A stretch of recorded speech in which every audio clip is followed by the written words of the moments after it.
It's important to realize that any gift which comes from the Holy Spirit is given to the church rather than merely to an individual. Gifts are given to be used for the purposes of God, and God's good purposes involve everyone. One of the Army's generals, Jarl Wahlström, emphasized this when he stated firmly and clearly, "The gifts of the Spirit are not meant to be worn on the chest like a row of medals. They are given for use in the church, for the benefit of the people." It's significant that the church has suffered badly from arguments about these gifts.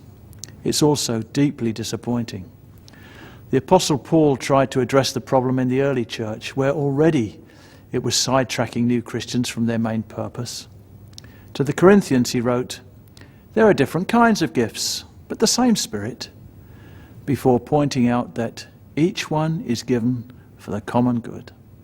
He wanted Christians to get things in context and perspective. When Paul speaks of the Holy Spirit in his New Testament letters, more than 2/3 of the references are corporate. The Spirit is seen as God's gift to the church. The Holy Spirit is the great unifier. We belong to each other and to God through Him. Jesus told His disciples that the proof of their belonging to Him was found in their acceptance of each other. "Love one another. By this all men will know that you are my disciples, if you love one another," He said. In spite of frequent dissension seen in the church because of controversy, the gifts of the Spirit have a vital role to play. They are the work of one and the same Spirit, says Paul, pointing out that God gives them to each one just as He determines. Today, many churches and fellowships take time to help their members identify the gifts they've been given by God.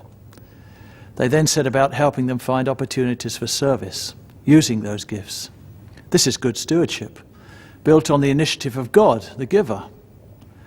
Some gifts of the Spirit are recorded in Corinthians as well as elsewhere in the New Testament. They demonstrate that God is active, equipping His people in their understanding of His will and in their service for Him. As we embrace the gifts God has given us so far, we should remain open to His ongoing leadings, being ready to serve in ways which are helpful, even though they not be our gift. To the Romans, Paul wrote, "We have different gifts according to the grace given us."